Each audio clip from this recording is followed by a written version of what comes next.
Assalamualaikum warahmatullahi wabarakatuh. Selamat pagi, Bu. Waalaikumsalam warahmatullahi wabarakatuh. Pagi juga. Hari ini saya mau mewawancarai Ibu tentang pengambilan keputusan sebagai pemimpin. Ada waktu tidak, Ibu? Ada ya, silakan aja. Bagaimana Ibu dapat mengidentifikasi kasus-kasus yang merupakan dilema etika atau bujukan moral? Dilema etika di mana dalam situasi kasus atau keadaan yang terjadi ketika seorang harus memilih antara dua pilihan, yakni pilihan yang secara moral benar tetapi bertentangan. Sedangkan bujukan moral situasi yang terjadi ketika seorang harus membuat keputusan antara benar dan salah. Terus bagaimana Ibu menjalankan pengambilan keputusan di sekolah, terutama untuk kasus-kasus di mana ada dua kepentingan yang sama-sama benar atau sama-sama mengandung nilai kebajikan? Dalam pengambilan keputusan sebagai pemimpin, pembelajaran yang tepat yaitu pengambilan keputusan berbasis etika sesuai visi, misi, berpihak pada murid, budaya positif, serta nilai-nilai yang dianggap penting dalam sebuah institusi sehingga prinsip-prinsip dasar yang menjadi acuan akan jelas mewujudkan lingkungan yang positif, kondusif, aman, dan nyaman sehingga tercipta profil pelajaran Pancasila. Terus langkah-langkah atau prosedur seperti apa yang biasa Ibu lakukan selama ini? Identifikasi keputusan yang perlu diambil, kumpulkan informasi relevan, cari solusi alternatif, pertimbangkan bukti, pilih dari sejumlah alternatif, ambil tindakan tinjauan keputusan Anda dan pengaruh baik dan buruk, lacak keputusan utama dengan alat manajemen kerja. Terus hal-hal apa saja yang selama ini merupakan tantangan Ibu dalam pengambilan keputusan pada kasus-kasus dilema etika?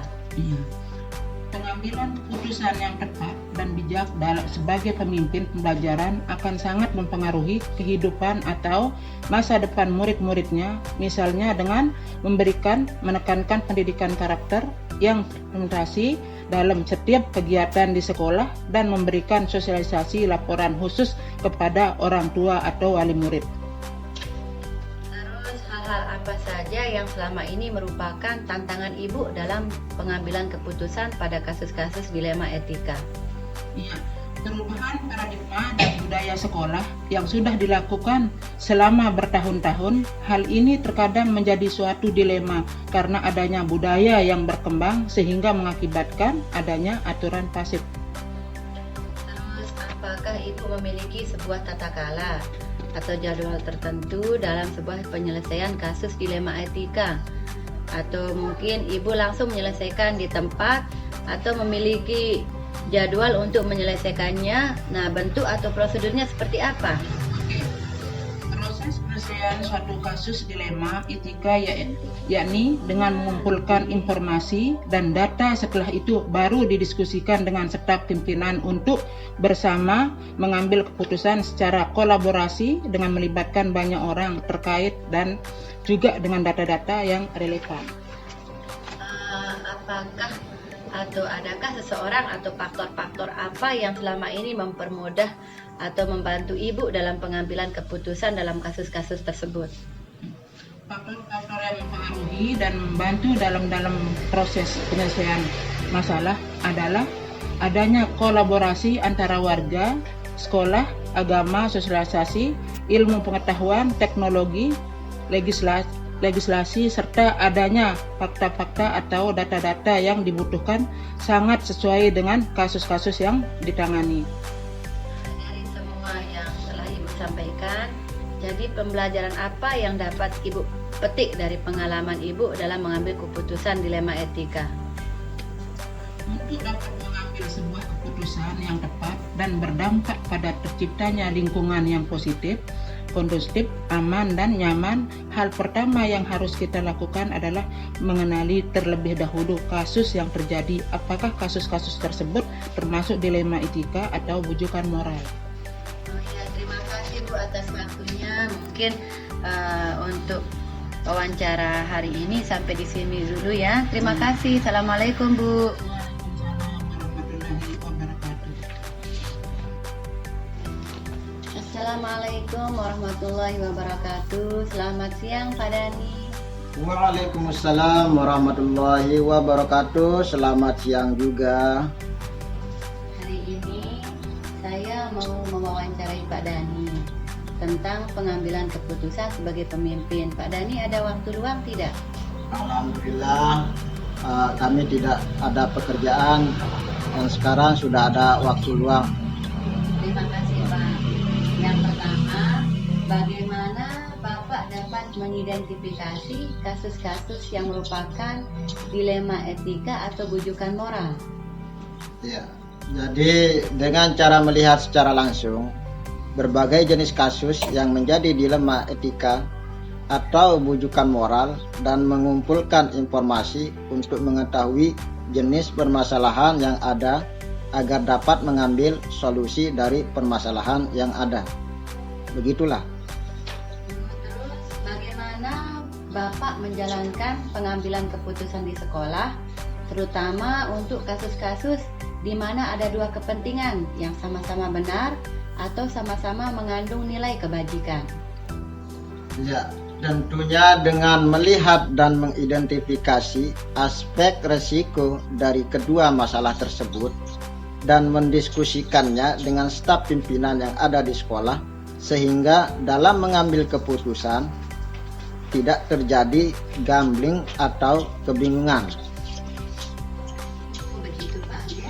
Nah sekarang pertanyaan saya yang ketiga ini Pak, langkah-langkah atau prosedur seperti apa yang biasa Bapak lakukan selama ini? Jadi begini ya, dengan mempelajari latar belakang di setiap permasalahan, merencanakan dan mendiskusikan solusi yang akan diambil, melaksanakan setiap apa yang sudah menjadi solusi atau kesepakatan yang sudah diambil, dan mengevaluasi setiap apa yang sudah dilaksanakan untuk perbaikan ke depannya. Begitu.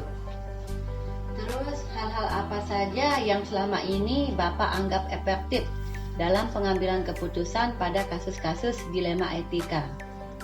Hal ini saya anggap efektif tentunya dengan memberikan penekanan pendidikan karakter yang terimplementasi dalam setiap kegiatan di sekolah dan memberikan solusi laporan khusus kepada orang tua terhadap perkembangan perilaku dan akhlak anak di sekolah. Selanjutnya, hal-hal apa saja yang selama ini merupakan tantangan dalam pengambilan keputusan pada kasus-kasus dilema etika? Yang menjadi tantangannya adalah dalam hal ini memberikan keputusan yang sifatnya sama, ya sama-sama benar, tetapi harus mengedepankan rasa iba atau kasihan. Terkadang itu yang membuat menjadi bingung. Begitu.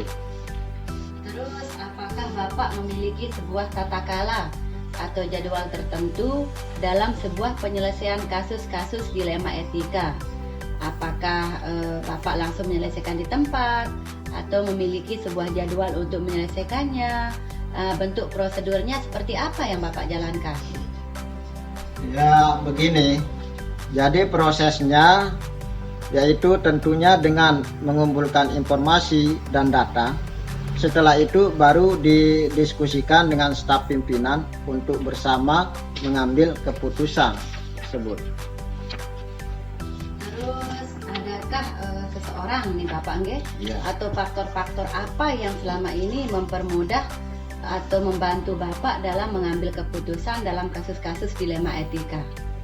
Jadi faktor yang selama ini mempermudah atau membantu dalam mengambil keputusan dalam proses penyelesaian masalah adalah tentunya adanya teman-teman dan staf pimpinan yang kompak dan solid yang siap membantu saya dalam pengambilan keputusan. Seperti itulah. Terus dari semua hal yang telah Bapak sampaikan, pembelajaran apa yang Bapak petik dari pengalaman Bapak mengambil keputusan dilema etika selama ini? Pembelajaran yang saya ambil adalah organisasi yang bernama sekolah harus berdasarkan konsep kolektif kolegial, yang artinya kalau itu memajukan organisasi, ya harus semua sistem terlibat tanpa pamrih. Terima kasih Pak Dhani atas waktunya. Jadi bisa saya ambil kesimpulan ya Pak Dhani, dalam pengambilan keputusan ini berarti harus melibatkan semua warga sekolah, okay? Ya, begitulah. Terima kasih Pak atas waktunya. Mungkin lain kali kita sambung. Assalamualaikum Pak. Waalaikumsalam warahmatullahi wabarakatuh. Berdasarkan hasil wawancara dengan Bu Nur Hidayah, Kepala Sekolah SDN 4 Dasan Gres, dan Pak Dhani, Kepala Sekolah SDN 2 Baju Mulak, terkait langkah-langkah pengambilan keputusan yang mereka lakukan, secara umum mereka telah menerapkan langkah-langkah yang menurut saya kurang lebih hampir sama seperti isi teori pada modul 3.1. Hanya saja dikarenakan mereka tidak memiliki konsep pengetahuan dari modul ini, sehingga apa yang mereka lakukan tidak berurutan sesuai dengan 9 langkah pengambilan dan pengujian keputusan. Sekian dan terima kasih.